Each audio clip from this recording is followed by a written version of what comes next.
Bismillahirrahmanirrahim. Assalamualaikum warahmatullahi wabarakatuh. Alhamdulillah wassalatu wassalamu ala Rasulillah wa ala alihi wa sahbihi wa man amma ba'd. Alhamdulillah wa syukurillah. Patut kita bersyukur kepada Allah dan selalu bersyukur, dan mari kita optimalkan nikmat Allah yang Allah karuniakan kepada kita sebagai bagian dari syukur nikmat kita kepada Allah. Dan selawat dan salam semoga Allah curahkan kepada manusia yang mencontohkan kepada kita bagaimana jalan bersyukur kepada Allah Subhanahu wa taala. Karena beliau sendiri adalah manusia yang paling bersyukur kepada Allah Subhanahu wa taala. Dan itulah makom atau level tertinggi pencapaian seseorang dalam rangka taqarrub ila Allah. Jadi sebenarnya ya, perjalanan seorang hamba mendekati Allah Subhanahu wa taala itu puncak terminalnya itu adalah ya, disebut dengan istilah ya, manzilah asyukur ya, jadi level syukur, itulah level yang dicapai oleh Rasulullah SAW. Mudah-mudahan kita kemudian ya, selalu berikhtiar agar memperbaiki ya, tingkat kesyukuran kita kepada Allah SWT. Nah, dalam rangka itu juga kita pada siang ini melanjutkan kajian kita agar ilmu yang kita dapatkan walaupun itu sangat sedikit mudah-mudahan bermanfaat dan meningkatkan kualitas hidup kita, syukur nikmat kita kepada Allah Subhanahu wa taala. Kita sudah masuk pertemuan ketiga dengan tema yang sama, ibadah dan pertolongan Allah Subhanahu wa taala. Ya, pada pertemuan terdahulu sudah saya jelaskan bahwa Islam mengajarkan positif mindset ya, dalam menghadapi ya, permasalahan. Jadi menghadapi permasalahan saja orang Islam itu sudah hebat sekali. Gitu ya. Makanya sebenarnya kalau kita ini kembali kepada Al-Quran itu ya, kita ini harusnya orang-orang yang lebih banyak memberikan solusi kepada orang. Kenapa? Karena kita sendiri masalahnya sudah selesai. Berarti Rasulullah, coba Rasulullah itu pernah nggak ngeluh bahwa dia punya masalah nggak selesai? Enggak. Yang dia lakukan itu kebanyakan hidup itu adalah menyelesaikan masalah orang lain. Kenapa? Karena beliau sudah melimpah ruah solusi pada dirinya, sehingga hampir nggak ada rasanya beliau itu gitu ya, katakanlah mengeluh pada level yang sifatnya sangat personal. Yang ada adalah barangkali mengeluh pada level umat, gitu ya. Jadi bagaimana kecemasan beliau pada umat, gitu ya, bukan pada keluarga, nasib anak saya gimana, itu udah lewat semua, gitu ya. Nah kita kan masih level-level yang seperti itu. Jadi Rasulullah lah manusia yang memberikan kita inspirasi cara berpikir seperti apa. Jadi Islam adalah ya, agama yang mengajarkan kita positive mindset. Dan itu dalam hadis yang sudah saya kupas pada pertemuan terdahulu, itu adalah hadis yang sangat fundamental dalam kita membangun keimanan. Ya. Oke. Dan ini dia, lebih dari setengah urusan persoalan kita itu sudah ada di positive mindset. Jadi kalau ada orang non Muslim, ya mindsetnya positif, itu lebih baik daripada orang Islam yang mindset negatif. Gitu ya. Soal nanti pahalanya beda gitu ya, penghitungan pahala, karena yang satu nggak pakai argumen kira-kira gitu. Tapi bahwa dalam penyelesaian masalah orang itu bisa lebih baik dari kita. Jadi yang kita anggap bahwa mereka yang bukan Islam sama dengan mereka nggak bisa menyelesaikan masalah, bisa. Hanya nanti nilai dari hasil yang mereka raih itu tidak sampai kepada akhirat mereka. Tapi di dunia ini bisa, gitu ya. Nah, jadi positive mindset ini penting sekali karena ini bukan sesuatu yang datang sendiri, gitu ya. Dia bukan langsung melekat pada seorang bayi, begitu lahir bayi langsung di positive mindset, nggak ada. Gitu ya. Di masyarakat, nih contohnya di masyarakat yang kemudian punya budaya kekerasan misalnya, maka anak biasa dengan kekerasan.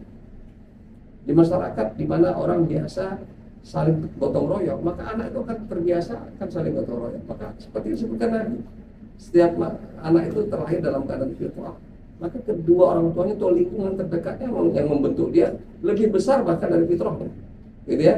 Nah, jadi positive mindset ini harus kita kampanyekan, ya, kita sosialisasikan dalam berbagai event, ya, yang sifatnya resmi, misalnya khutbah Jumat, ya, aksi dalam skala tertentu, itu harus positif dia.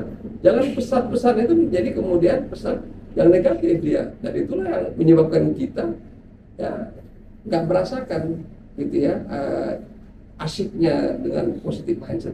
Oke, ini sudah kita bahas ya. Nah, kalau begitu bagaimana dengan pertolongan Allah? Kalau kita udah positif mindset, setengah lebih dari solusi sudah kita dapatkan, kan nggak perlu pertolongan Allah kan? Nah, logika ini tentu saja kalau kita yang sudah tahu tidak benar, tapi bagaimana menjelaskan supaya kita tahu itu tidak benar gitu ya. Tapi bagi mereka yang tidak beriman kepada Allah, bagi mereka itu sudah selesai. Itu sebabnya mereka ya menjadi orang yang tidak peduli kepada solusi-solusi yang sifatnya spiritual gitu ya. Karena mereka positive thinking aja sudah menyelesaikan sebagian urusan dunia mereka gitu ya. Gitu ya. Nah, ini dia, kita perlu melakukan review ya terhadap diri kita sendiri. Karena boleh jadi selama ini diri kita sendiri adalah problem maker, gitu ya. Dan ini kekeliruan yang mungkin barangkali perlu kita coba ya lakukan evaluasi. Coba apakah poin-poin ini ada dalam benak kita selama ini. Menganggap tidak memerlukan pertolongan Allah karena merasakan atau merasa sanggup menjalankan urusan. Nah, merasa sanggup jadi ya nggak perlu pertolongan Allah. Jangan-jangan yang ini banyak nih. Nah, merasa bisa, apalagi urusannya kecil. Ikuti sekali. Ya, kegiatan kita yang rutin sehari-hari itu kan urusan kecil. Berangkat dari kantor, gitu ya. Kemudian naik kereta sudah tersedia imani atau apa, itu kan sesuatu yang kecil. Maka kemudian biasanya kita gitu ya agak lalai atau lengah ya, untuk meminta pertolongan Allah. Gitu kan? Kalau udah urusan berat, baru kita kemudian menganggap Tuhan yang harus kita minta pertolongan. Nah, itu sebenarnya cara pandang keliru itu harus diperbaiki itu. Ya, itu urusan dianggap remeh, tidak perlu bantuan. Jadi urusan besar tapi dianggap kecil, gitu ya. Tidak menyadari bahwa solusi yang dihasilkan, gitu ya, bisa saja kita kan merasa gembira nih solusi yang kita dapatkan. Bisa saja di balik itu ada masalah yang jauh lebih berat, jauh lebih besar, jauh lebih banyak. Dan itu banyak sekali kita alami dalam hidup kita. Sepertinya kita menyelesaikan masalah dan kita gembira sekali, tapi kemudian dia menimbulkan masalah yang besar. Masih beruntung kalau masalah itu hanya kena pada kita. Tidak sedikit orang gitu ya, menyelesaikan masalah dirinya, tapi sejuta orang kemudian jadi masalah. Banyak nggak gitu? Banyak sekali yang selfish seperti ini. Buat dia selesai masalahnya, temporary. Tapi ada sejuta orang kemudian bermasalah gara-gara dia. Bisa nggak gitu? Bisa. Gitu ya. Nah, jadi kalau kita menganggap seolah-olah gitu ya bahwa pertolongan Allah itu baru kita perlukan kalau itu salah. Gitu ya. Pertolongan Allah itu dalam rangka tadi mudah-mudahan gitu ya solusi yang kita pilih karena dibimbing Allah ini paling tidak menjadi solusi yang menyelesaikan masalah itu tuntas ya. Dan tidak mengundang masalah baru ya. Ya, dan seterusnya nih, menganggap upaya lahiriah sudah cukup. Ini banyak sekali kita gitu. Apalagi kita yang bekerja, kita menganggap SOP lahiriah sudah lebih dari cukup. Nah, kadang-kadang orang baca basmalah itu serasa nggak penting, karena rasanya nggak ada perubahan juga. Kira-kira gitu kan kita melihatnya gitu kan. Nah, ini terus terang pandangan yang keliru sekali sebenarnya, keliru sekali, gitu ya, bahaya tuh. Meminta bantuan jika sudah muncul masalah. Nah, ini yang paling sering nih. Dan masalahnya udah berat sekali, udah di akhir, baru dia minta bantuan. Tapi itulah luar biasa, Allah Maha Pengasih, Maha Penyayang. Gitu ya. Kecuali sudah turun vonis. Kalau belum turun vonis, Allah masih sayang sama kita. Tapi jangan begitulah caranya kita, ya, mempersepsi pertolongan Allah. Nah, makanya kita perlu tahu pengertian itu. Nah, di dalam Al-Quran banyak istilah yang diterjemahkan dalam bahasa Indonesia pertolongan. Yang paling awal sekali adalah pada surah Al-Fatihah 5. A'udzubillahi minasyaitonir rajim. Iyyaka na'budu wa iyyaka nasta'in. Hanya kepada Engkaulah kami menyembah dan hanya kepada Engkaulah kami memohon pertolongan, meminta pertolongan. Ini saya kira kita sebenarnya sudah kenal betul ya. Tapi saya ingin sekali kalau saya buat kajian tuh, itu saya nggak langsung pakai kesimpulan ini. Kalau kesimpulan semua gitu ya, itu udah baca Quran aja. Tapi kenapa orang baca Quran masih begitu-begitu aja hidupnya? Karena dia nggak salah ngambil kesimpulan, kira-kira gitu. Kayak dia perlu didekati. gitu ya, sehingga kita kemudian bisa oh ini rupanya, oh itu gitu ya. Atau pada ayat lain misalnya menggunakan kata nasara, ya ayyuhalladzina amanu tansurullah yansurkum wa yuthabbit aqdamakum. Wahai orang yang beriman, jika kamu menolong Allah, maka Allah pasti menolongmu. Ini terus terang kalimat ini luar biasa sebenarnya. Karena antara ya syarat dengan akibat gak ada jeda, tidak diantarai oleh huruf satupun. Seolah-olah ini ayat ini mengatakan pada kita bahwa antara yang kita upayakan untuk menjemput pertolongan Allah dengan pertolongan Allah itu kontan sifatnya. Gak ada jeda, gak ada makelar di sini, gitu ya. Ya, kita nggak perlu kemudian minta berbagai wasilah di sini, karena ayat itu mengatakan demikian. Bahkan menjanjikan ya wa tsabbit aqdamakum, dan akan mengokohkan kedudukanmu. Aqdamakum ya qadam itu artinya sebenarnya ya bermakna kedudukan atau tempat di mana kita itu settle. Bayangkan wa tsabbit aqdamakum, maka akan diperkuatlah tempat kita yang settle. Makin settle kita berarti. Nah, yang berikutnya lagi misalnya if tastaghithuna rabbakum fastajaba lakum. Jadi ya, nah kata ghaub ya dari sana enggak turun kata ghaib ya artinya hujan. Dari sana enggak turun kata istighatsah, itu juga artinya minta pertolongan. Ya, bahkan kalau di sosial kita warga NU yang namanya istighatsah itu kerjaan harian. Gitu ya. Sebenarnya kurang tepat juga, istighatsah itu sebenarnya untuk urusan-urusan yang sebenarnya amat sangat besar, dan itu ya risiko amat sangat tinggi baru kita istighatsah. Kalau setiap urusan istighatsah kita jadi rendah dari istighatsahnya. Karena kalau sekedar untuk urusan-urusan sederhana namanya bukan istighatsah sebenarnya. Jangan gunakan istilah itu terus satu yang sifatnya misalnya gitu. Kita nyari kunci di mana hilangnya ya, nggak perlu istighatsah itu, kira-kira gitu loh ya. Sama seperti bersumpah. Di dalam Al-Quran itu sumpah itu saya berlapis-lapis. Gitu ya. Ada yang sumpahnya cuma sederhana, wallahi. Ya, atau misalnya ada yang sampai Allah menggunakan makhluk-makhluk dia, gitu ya. Fala uqsimu bimawaqi'in nujum, gitu ya. Atau wal fajar misalnya. Itu sebenarnya kadarnya beda-beda.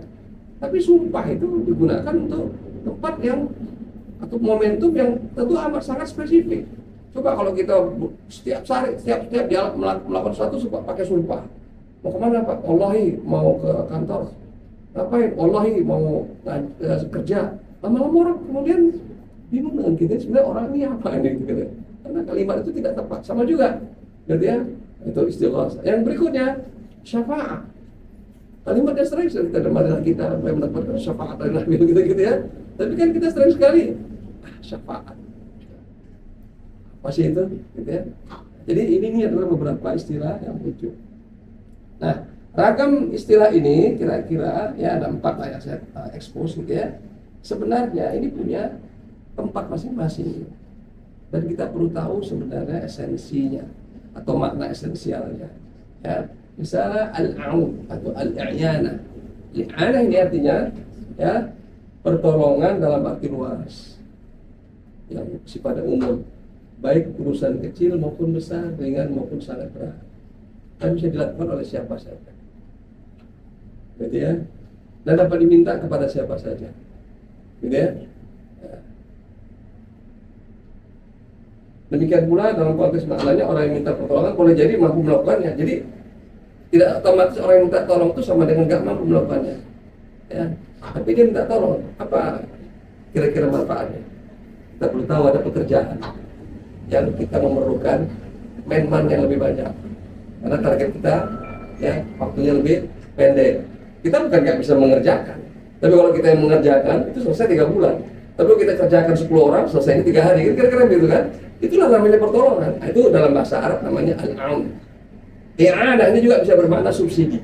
Ya. Nah, tapi kita perlu tahu di sini nih. Dari sanalah turun kata isti'anah yang kemudian kita gunakan dalam surat ya. Kita di ayat kelima surat Al-Fatihah. Ya, apa ini? Memohon pertolongan Allah agar mampu menyelesaikan urusan yang tidak mampu dilakukan sendiri. Dan yang dimohon itu apa? Taufiqnya. Apa itu? Sebab-sebab apa dan upaya apa yang membawa kepada keberhasilan urusan itu. Itu yang kita minta. Jadi apa? Yang kita minta itu apa? sebab-sebab agar sukses itu terjadi dan upaya apa agar sukses terjadi. Kalau itu, dan itu bisa lebih dari satu ya. Kalau itu kita dapatkan, ya sukses itu menjadi kepastian, gitu ya. Nah, di dalam Al-Quran ada ayat yang lain, wasta'inu bis-sabri was-salah. Berarti tool yang kedua, ya. Pertama as-sabr, yang kedua as-salah.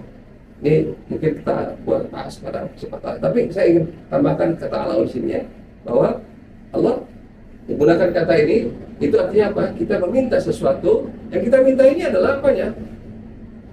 Sebab dan upaya kita agar tujuan atau masalah itu selesai dengan baik, berhasil.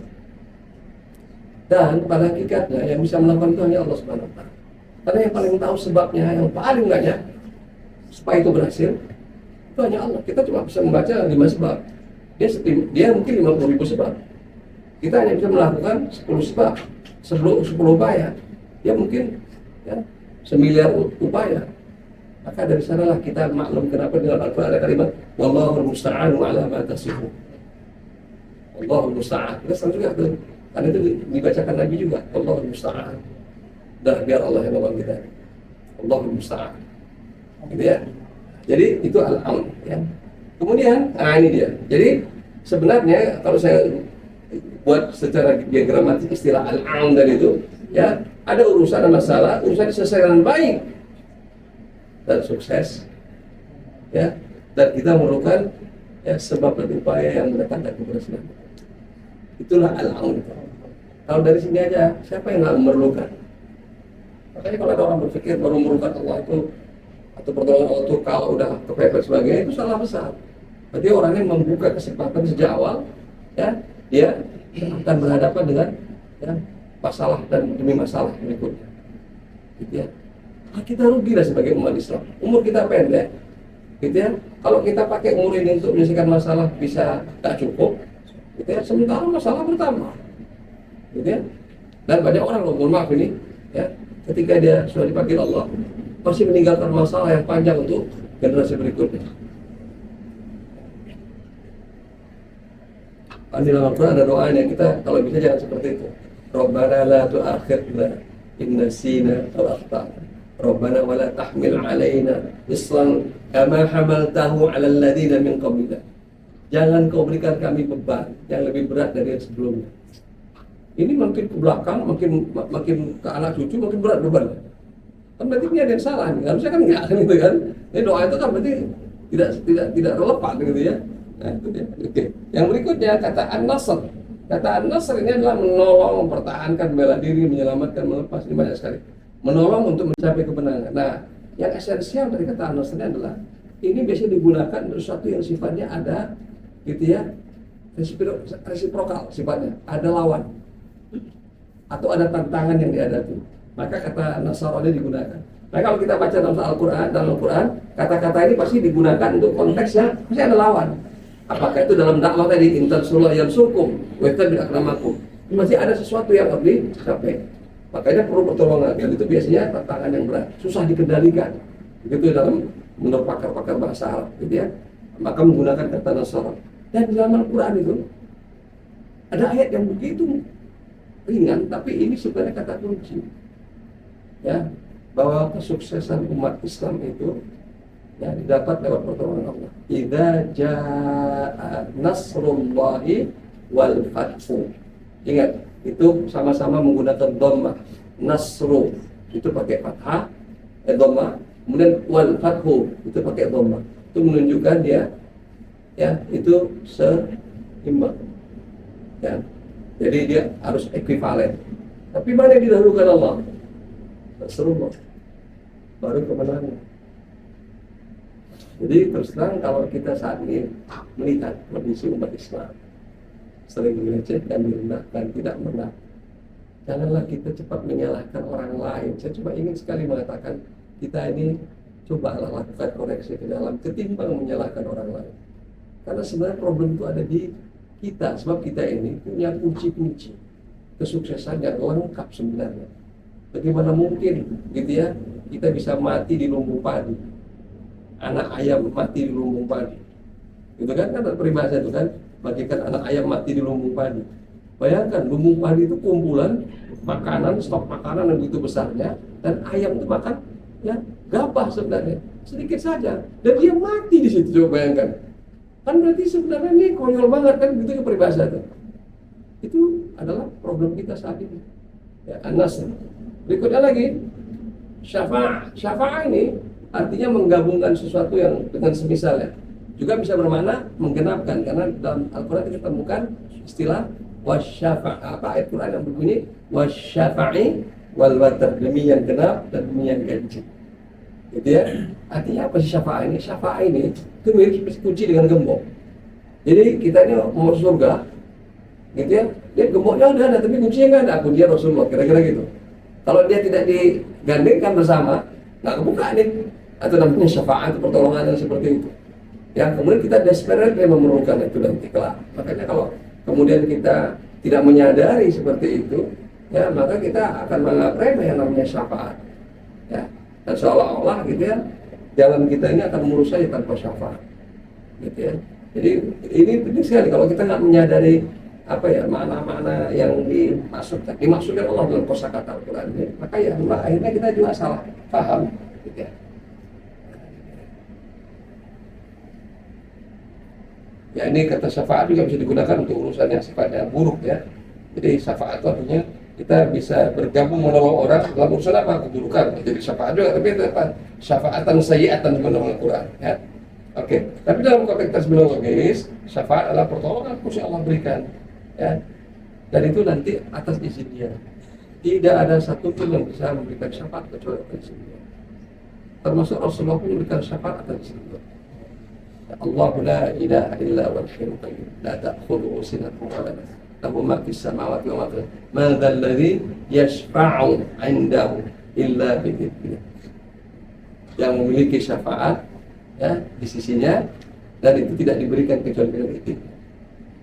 Oke, jadi pertolongan itu banyak. Ada lagi al-ghawth kan tadi ya. Pertolongan apa? Dalam menghadapi bencana, musibah, dan berat. Ada istighatsah itu dilaksanakan kalau udah urusannya berat, ini istighatsah gitu ya. Urusannya berat gitu ya. Ya, inilah kira-kira dari segi apa korelasi kalau kita gambarkan dengan menggunakan diagram Venn, korelasi makna kata pertolongan ya di dalam Al-Quran. Jadi makna yang paling luas itu adalah kata al-aun. Ya. Di sana turun kata ya isti'anah tadi ya. Sementara kata-kata yang lain itu sebenarnya beririsan satu dengan yang lain. Ya. Oh iya, satu lagi. Kata nasr itu tidak digunakan di akhirat. Itu hanya digunakan urusan dunia. Gitu ya. Jadi kita nggak perlu mengharapkan pertolongan Allah seperti an-nasr di akhirat. Karena kadang lagi lawan kita. Sudah selesai urusan. Tapi syafaat diperlukan di sana, gitu ya. Karena penggenap dari apa? Dari amal kita yang masih ya compong-camping harus digenapkan dia, kira-kira gitu ya. Nah, jadi syafaat diperlukan. Tapi kalau an-nasr itu di dunia diperlukan. Ya. Nah ini reminder lagi tadi supaya jangan sampai kita keliru dalam memahami pertolongan Allah. Kalau kita sudah tadi bahas pengertian pertolongan Allah, apalagi kata isti'anah tadi, maka seharusnya kita meminta pertolongan Allah itu jauh sebelum ada urusan. Jadi sebelum memulai saja kita sudah minta pertolongan Allah agar kita kalau dikasih urusan yang kemudian itu ya mendatangkan berkah buat kita. Ini belum datang nih urusan nih. Nah, jadi jauh banget nih dengan orang yang kemudian meminta pertolongan Allah kalau urusannya udah karut marut, sudah abaliat gitu ya, sudah kacau balau. Kan jauh banget nih levelnya nih. Nah, level yang paling baik itu adalah sebelum datang urusan. Bahkan kita pun sudah memohon kepada Allah.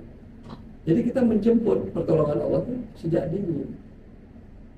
Seandainya kita punya masalah yang berat pun, itu pasti Dia yang menyediakannya agar kita mampu untuk menyelesaikannya dengan baik karena Dia sudah mengawalnya sejak dini.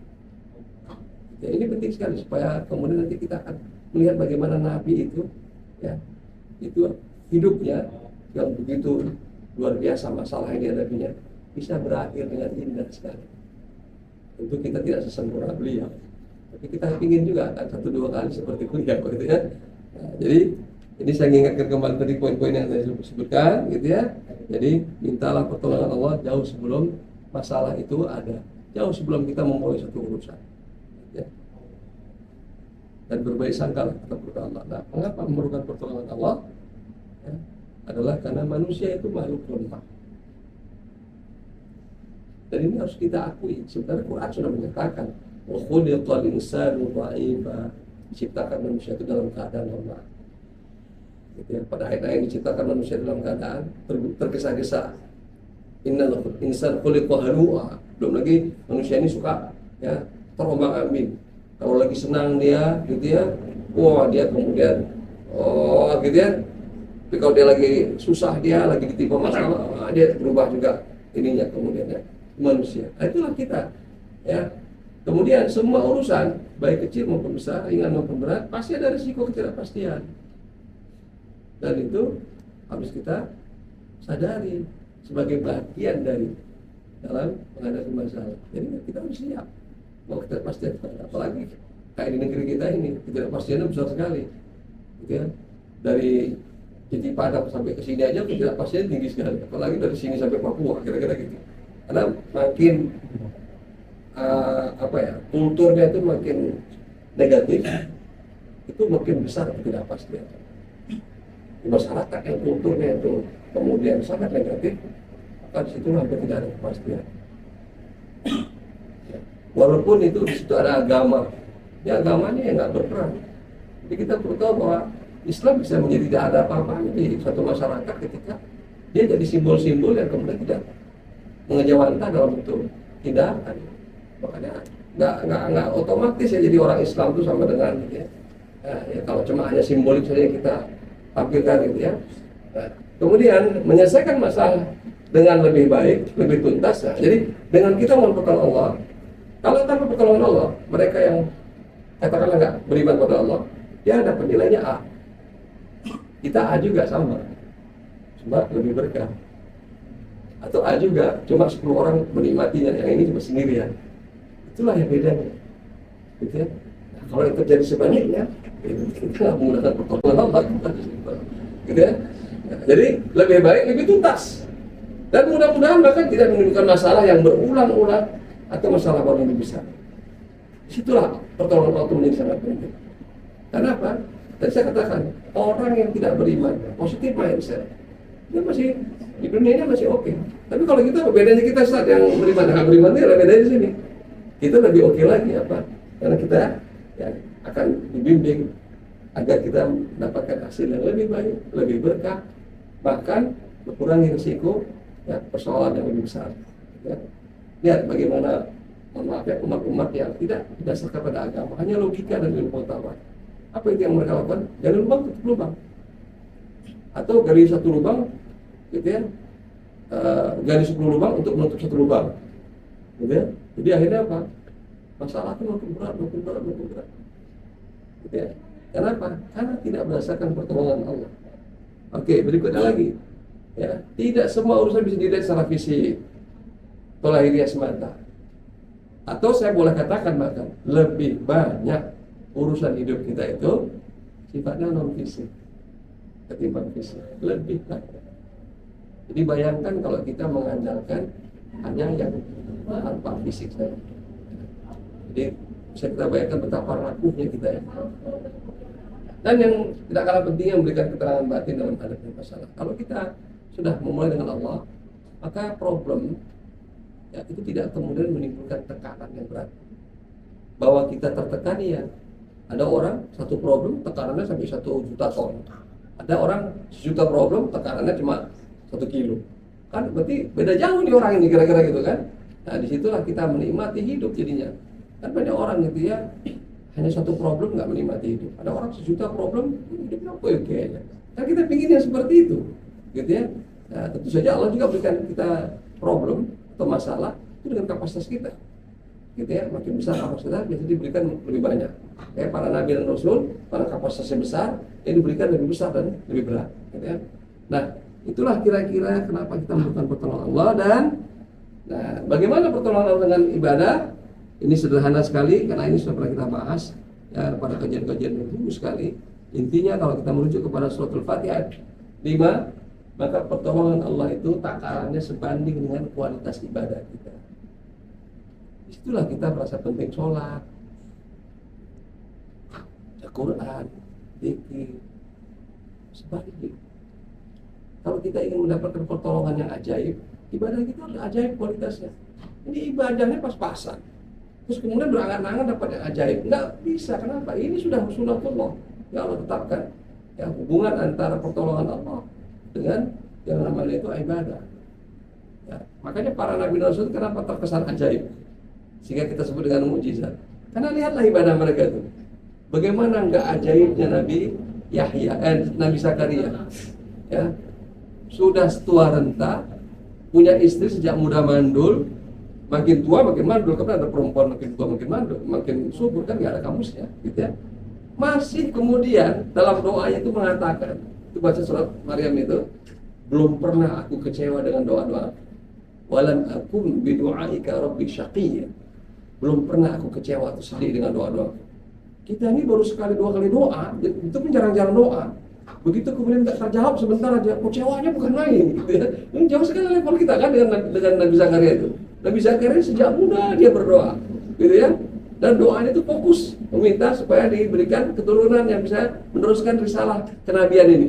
Dan ternyata nggak dapat sampai udah usia tua renta. Jadi dia masih mengatakan belum pernah aku kecewa ya Allah. Jauh sekali levelnya kan, belum pernah aku kecewa. Itu ajaib namanya. Nah, karena begitu ajaibnya ibadahnya Nabi Zakaria ini, optimisnya luar biasa kepada Allah, Allah berikan kemudian ya hasil atau solusi yang ajaib. Perempuan yang sudah tua renta ini ya disuburkan seketika saja, sekedar untuk bisa menurunkan Yahya. Dan setelah itu dia balik lagi, tidak subur lagi. Jadi itu tidak terjadi begitu saja. Dan jangan kita larikan itu ke urusan kepada ya kalau Allah sudah berkehendak, ya kan kalau Allah sudah berkehendak, kun fayakun, ini juga salah dalam pikirannya. Ingat, kun itu di antara dengan huruf fa, baru yakun ya, bukan kun yakun, kun fayakun. Artinya apa? Ada proses yang diminta. Gitu ya. Makanya hati-hati, ini banyak sekali kadang-kadang ceramah menggunakan istilah ini untuk membuat kita ini lupa dengan sebab-sebab kesuksesan. Kalau kita nggak perlu pertolongan Allah, karena kita mengandalkan kun fayakun. Salah, istilah kun fayakun itu dalam Al-Quran menunjukkan bahwa kita wajib memahami fa-nya itu. Baru dia yakun, bukan kun kemudian langsung yakun. Fa yakun, fa-nya ini harus kita pahami. Ya. Jadi ini penting sekali. Nah, kalau kita sudah tahu neraca ini, maka kalau kita beribadah kepada Allah, jadikanlah ibadah itu ya Allah, mudah-mudahan tambahan neraca kualitas pertolongan-Mu kepadaku. Jadi kita asyik. Makanya kenapa orang-orang tertentu kalau dia perlu bernazar memerlukan bantuan Allah atau punya keinginan yang luar biasa, apa yang dilakukan? Sampai bernazar, sampai puasa, sampai bersedekah. Nanti kalau aku punya anak ini, aku akan sedekahkan separuh harta. Ini ada contoh nih ya, seorang saudagar kaya dan juga seorang ulama. Ya. Saya kalau nggak salah nama beliau itu Muhammad, kakeknya bapaknya Muhammad, jadi anaknya namanya Muhammad juga. Dan sampai sudah usia cukup tua, belum dapat anak laki-laki. Mungkin perempuan dapat, saya nggak tahu ya. Tapi akhirnya dia bermunajat di dekat Ka'bah, memohon kalau dia diberikan anak, nanti anak ini akan dia persembahkan untuk ibadah, untuk pokoknya anak ini nggak usah ngurus yang lain. Dan lahirlah anaknya yang diberikan nama Muhammad. Itulah Imam Muhammad Al-Ghazali yang mengumpulkan sangat paling banyak dalam sejarah ya, Al-Quran. Dan tidak ada lagi yang lebih tinggi dari beliau yang pernah mengumpulkan sangat. Ya, Imam Muhammad bin Muhammad bin Muhammad, tiga nama itu Muhammad Al-Ghazali. Okay. Itu munajatnya sampai di Ka'bah. Ya. Dan ini anak orang kaya ini. Makanya dia mengumpulkan sanad ini kemana-mana pada masa itu. Karena kekayaan orang kaya melimpah ruah. Gitu ya. Tapi anaknya jadi ulama. Luar biasa. Kita kan banyak juga orangnya kaya sebagainya, anaknya nggak jadi apa-apa. Ya. Masya Allah, luar biasa tadi ibadah tadi. Jadi ini saya kira sebagai penutup kajian kita. Mudah-mudahan kita senantiasa satu ya, dalam mindset kita senantiasa kita tumbuhkan semangat positif Yang kedua, kita jadikan pertolongan Allah itu bagian yang paling elementer sebelum kita menyelesaikan atau menghadapi masalah.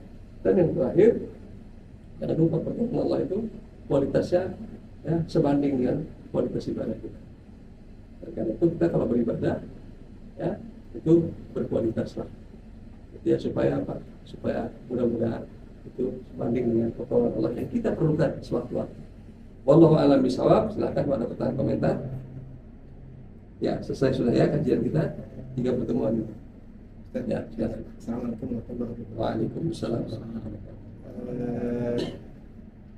Tadi disampaikan bahwa kita meminta pertolongan Allah itu sedini mungkin sebelum kita melakukan sesuatu yang sifatnya memang kita butuh pertolongan. Ya. Nah, itu apakah bisa didawamkan dengan zikir kita pagi dan petang, kemudian sebelum kita keluar rumah baca doa bismillahirrahmanirrahim tawakkaltu 'ala Allah la haula wala quwwata illa billah dan sejenis yang Ustaz. Ya, betul. Ya, itulah sebabnya kita jadi gini, kita sudah mengamalkan, tapi kalau kita nggak merasakan esensinya, kita ngamalkannya lip service. Kayak anak-anak, diajari doa, itu kan dia nggak tahu esensinya. Dia ngamalin aja, tapi dia nggak ada sangkut paut dengan hatinya.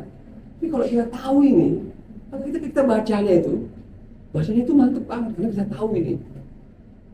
Karena kita baca dengan kesadaran. Karena ini sebenarnya menyangkut nasib kita sebenarnya. Ya. Dan kita jadi maklum kenapa Nabi mengatakan barang siapa yang mendawamkan yang muawwidzatain pada pagi hari dia selamat dari fitnah nanti di siang hari. Dan kalau dia baca sore hari dia selamat dari malam hari. Itu kan selama ini kita terima sebagai iman saja. Kita nggak menemukan korelasi sebenarnya dalam benak kita. Kalau kita orang-orang yang agak kritis sedikit, biasanya kita ini kan emangnya bisa kayak gitu. Cuma baca gitu aja kemudian kita bisa selamat. Kan bisa begitu kita berpikirnya. Dan tidak sedikit orang-orang yang cerdas tapi dia menolak itu kan karena seperti itu. Makanya wahyu atau ajaran Islam ini harus dielaborasi agar kemudian benak kita, perasaan kita itu menerimanya semua. Ya, pikiran kita klik nih, perasaan kita klik, pengalaman kita klik, komplit. Ya, saat ini mungkin kita cuma iman kita klik. Tapi kadang-kadang juga gini, ini kayak terpaksa saya kira-kira gitu kan, karena udah dibiasakan sih, ya kan? Itu nggak nyaman pasti dan boleh jadi kita munafik ini. Jadi betul, gitu ya.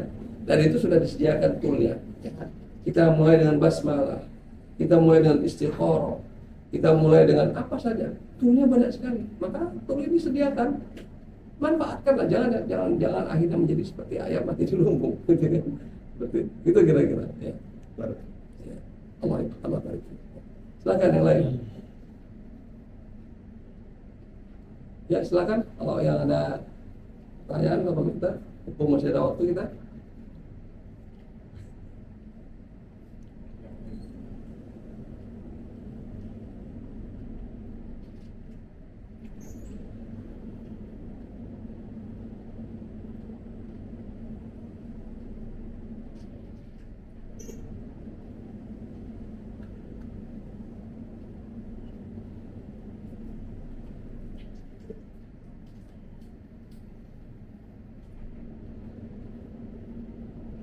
Gak ada ya, cukup ya. Baik, kalau cukup kita akhiri. Oh ya, silakan. Kalau meminta pertolongan Allah itu dengan ibadah ya. Kalau dengan infak itu gimana ya? Jadi kita berinfak untuk minta lebih banyak. Minta pertolongan Allah lebih banyak. Ya, jadi gini. Kira gitu. Ibadah itu kan kita definisikan nih. Ya, ibadah itu apa sih? Ibadah itu ada dua. Ibadah mahdhah sama ghair mahdhah. Dan dua-duanya sama syaratnya. Bedanya cuma jenisnya saja. Mahdhah sama ghair mahdhah syaratnya sama. Ya, apa itu? Yang pertama harus ikhlas karena Allah. Berarti kalau infak itu harus ikhlas karena Allah. Nggak boleh alasan dunia. Apanya? Nggak boleh alasan. Nanti kita lihat ya, di mana alasan dunia kita nanti kita letakkan. Ya. Ya, karena kalau nggak begitu dia bukan ibadah namanya. Ibadah itu harus dipersembahkan kepada Allah. Ya. Yang kedua, ya ittiba kepada Rasul. Baik yang sifatnya kecil maupun yang besar. Karena untuk urusan yang sifatnya ibadah mahdhah biasanya itu urusannya sangat detail sekali. Kalau ghair mahdhah yang pokok-pokoknya saja. Tapi kita harus tiba pada Rasul. Dan tidak benar kalau ittiba pada Rasul itu hanya urusan ibadah madho ini juga salah nih. Jadi kalau urusan jalan kaki, olahraga, nggak perlu ittiba pada Nabi. Karena akal kita bisa kita gunakan sendiri. Itu salah besar itu. Karena ada juga sebagian yang berpikir seperti ini, menganggap ittiba pada Nabi hanya urusan ibadah madho. Kalau ghair madho, Allah dan Rasul berikan kita kebebasan. Waduh, gawat banget itu. Tidak, kebebasan karena urusannya cuma diberikan prinsip pokok. Tapi tidak ada kita keluar dari prinsip pokok itu, tidak boleh. Ya, jadi ittiba nih. Yang ketiga, ini tambahan, ini jarang dikupas oleh para ustadz kita ini kalau membahas soal yang disebut ibadah, berkualitas, gitu ya. Orang yang dalam keadaan kepepet ekonominya, ya, dia masih kemudian berinfak. Yunfiquna fis-sarra wad-dharra, lebih berkualitas daripada orang yang melimpah ruah kemudian rezekinya dan dia berinfak eceran, gitu ya. Paham ya kira-kira gitu ya? Itu digambarkan Quran, alladzina yunfiquna fis-sarra'i wad-dharra. Makanya berinfak itu jangan nunggu kita kalau udah banyak rezeki, itu dirutinkan saja. Ya, senang susah berinfak. Senang susah kita berinfak. Gitu ya. Oke. Nah, bolehkan kita berharap agar pertolongan Allah datang lewat rezeki kita dan sebagainya? Boleh sekali. Kan tadi kita minta pertolongan Allah kan gitu kan? Ya kan? Bukan nggak boleh, boleh sekali. Tapi ketika kita beramalnya itu jangan kemudian niatnya itu. Ini saya nyumbang 1.000 nih. Kira-kira ini bisa jenderal nggak jadi 1 juta? Ya nggak gitu logikanya. Kalau nyambung seperti itu koslet ya. Insya Allah nilainya nggak ada. Dia koslet, nggak boleh shortcut seperti itu. Dia harus kepada Allah. Dan boleh jadi Allah berikan itu bentuknya bukan uang, tapi kesehatan yang membuat antum tidak keluar 50 juta. Orang lain keluar 1 juta. Alhamdulillah, saya nggak keluar sama sekali. Padahal kan cuma nyumbang 1.000 rupiah. Selama ini kan mungkin nggak ngukur kesehatan kita ini mahal sekali. Ya, saya begitu anak saya kemudian periksa gigi sebagainya, belasan juta. Nanti rupanya gigi yang kelihatan biasa-biasa aja itu nilainya sekian juta. Kan kira-kira gitu kan. Nah kan bisa juga seperti itu, diselamatkan Allah dari sesuatu yang kemudian yang membahayakan ini kita. Jadi artinya apa? Sebenarnya kita dapat rezeki juga gitu ya. Jadi tidak bisa kita diktekan, tapi percayalah ya, hasil akhirnya pasti lebih baik gitu ya. Nah tentu saja upaya-upaya tadi itu juga harus kita mintakan gini. Kita sudah bersedekah nih, tapi kemudian bangunnya jam berapa Pak? Alhamdulillah saya tahajud sampai jam 3, satu subuh, satu tidur sampai jam 12 siang. Insya Allah rezekinya seret. Masa pagi dia tidur, gitu ya? Alasannya karena tahajud. Kenapa? Karena rezeki Allah itu, karena yang namanya berkah itu Allah bukakan lebih banyak di pagi hari. Karena itu pantang kita sebenarnya membiarkan pagi hari kita berlalu tanpa sebuah upaya. Maka kita sekedar ini sebagai itu. Makanya orang, coba saudara kita yang punya toko, dia buka lebih pagi. Jadi itu sebab-sebab itu harus kita juga tunjukkan. Jangan kita cuma hanya sekedar kita berinfak, kemudian kita berharap Allah, kan tadi definisi al-aun itu kan berharap meminta taufiknya, gitu ya. Sisi lahiriahnya apa sebabnya? Sisi rohaninya apa sebabnya? Kita minta kepada Allah. Kalau kita jadi pedagang, kira-kira apa sebab supaya dagang kita untung? Secara lahiriah. Apa kira-kira? Supaya dagang kita untung. Apa kira-kira? Waktu jadi pedagang di pasar Minggu sana, atau di pasar Rebo, kira-kira apa? Jujur. Oke, apa lagi? Yang lahiriah aja lah, yang tampak lahiriah. Ini barang, supaya untung, kan kita jual dengan harga lebih tinggi, kan gitu kan? Nah, tentu saja ketika kita menetapkan harga, kan kita punya pertimbangan. Nggak asal-asalan, betul nggak kira-kira? Ketika kita tetapkan harga, ya, tapi orang, ini kita punya barang udah 10 kilo, kita tetapkan harga terlalu tinggi. Orang baru beli 1 on, terus yang berikutnya nggak mau beli lagi. Maka yang lainnya kemudian menjadi nggak ada nilainya. Tapi ada orang, oke lah, saya untungnya dikit, tapi semua terjual. Dan saudara kita orang Tionghoa itu kalau dagang, maka hampir nggak ada untung kadang-kadang. Kenapa? Menjaga klien.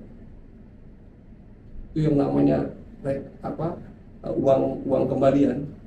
Jarang saya menemukan pada mereka, karena itu jadi budaya mereka ya. Itu hebatnya mereka, gitu ya. Karena sudah jadi budaya. Jarang saya menemukan mereka minta maaf karena nggak ada kembalian. Kalau kita minta maaf sudah berkali-kali. Ya, kembaliannya nggak ada penuh, kita 10.000, bisa nggak ada kembaliannya, kira-kira gitu. Nah, itu udah sering sekali kalau mereka selalu diupayakan. Apakah itu nggak ada upayanya? Ada, karena mereka sudah ngumpulin yang namanya recehan, udah tong-tongan istilahnya itu, gitu ya. Nah, kemudian ketika buka warung, maka dia orang senang, happy, belanja lagi. Nah, itulah sebab-sebabnya.